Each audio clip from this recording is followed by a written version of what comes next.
And then this escalation fear to do with, being at war with NATO. I think that is a bluff. It would be strategic folly to open another front if you're the Russians, when you haven't got the combat power to do that. Long-range missile deal means war, warns Putin. Starmer and Biden close to allowing Ukraine to strike deep into Russia. We've got a quote here from Keir Starmer dismissing the threat of Mr. Putin, saying Russia started this conflict. Russia illegally invaded Ukraine. Russia can end this conflict straight away. And the two leaders, Starmer and Biden, are expected to discuss how Putin's invasion of Ukraine can be brought to an end. And these discussions, the paper tells us, represent a shift from the present policy of staying the course to one where there is some form of end to the conflict. And let's pursue this now with Major General Chip Chapman, the former senior British military advisor and former head of counter-terrorism at the Ministry of Defence. Major General, hello, good evening. Can I call you Chip? Of course you can, Henry. Good evening. Good evening to you. First of all, your reaction to those words from the PM in advance of his meeting with President Biden, and also this sense that this meeting with Mr. Biden is a strategic discussion that goes beyond tactics. Well, they always should be at the political level, really. So there's two parts, I think, to this. The first one is, how do you move to a posture of, a durable peace? And there are various models for that. One of the things that the Kursk incursion has done is get away from the Russian notion of a frozen peace, because Ukraine are currently in parts of Russia. We don't want to discount the land for peace, although I think it should be, because the sovereign territory of Ukraine of 1991 should be respected. And Ukraine seeks a just peace. We're all seeking a better peace. It's always from whose perspective and whose rules should be applied. In terms of the weapons system, I think there's always been this sort of escalation diplomacy from Putin, a number of or else moments. We've had four of these, or this is the fourth one during the conflict. We've had the or else to do with the energy, i.e. there would be a double freeze for the Ukraine in the winter of 2022 along with Europe. Didn't happen.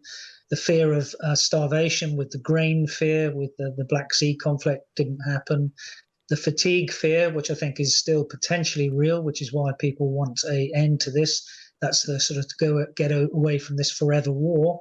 And then this escalation fear to do with, being at war with NATO. I think that is a bluff. It would be strategic folly to open another front if you're the Russians, when you haven't got the combat power to do that. But you could do it by other ways, two potential methods. They ramp up the propaganda. More bots are active from St. Petersburg, the sort of troll factory there. And you could also see more asymmetric attacks or asymmetric warfare. And it could be the case, when the toxicology comes out, that David Knowles' mysterious death was a Russian-inspired thing. I'm not saying it was, but that's one of the things that the toxicology may lead you to determine. That will be plausible deniability, though the Russians, if that was the case that toxicology said, that would deny it. Yeah, and Chip, you've laid out very clearly 4 reasons why Messrs. Starmer and Biden should call Vladimir Putin's bluff, as the former US National Security Advisor John Bolton said to my colleague Kate, essentially dismissing his claim that giving them permission would in a significant way change the very nature of the conflict. If you can see this and Bolton can see it, why would Starmer and his US counterpart Joe Biden shirk from it? Well, people like me are schooled in strategy in the way that most politicians aren't. They're not used to dealing with crises and they like to kick the can down the road. But they're being advised by people like you and people who've been even more senior than you, Chip, if I may say so. That's correct, but they don't always take that advice. There's, they don't have to take that advice, but they need to accept it if they want to do it. But there's a difference between the strategy bridge between political intent and the military intent. The fear has always been about creating a fear of provoking Putin, and that's the left of the arc, which is appeasement, which we saw with Hitler in the 1930s. And the right of arc is to say, don't worry about this, because Putin is bluffing. The politicians, based on the intelligence they have, need to set the cursor for their political audiences.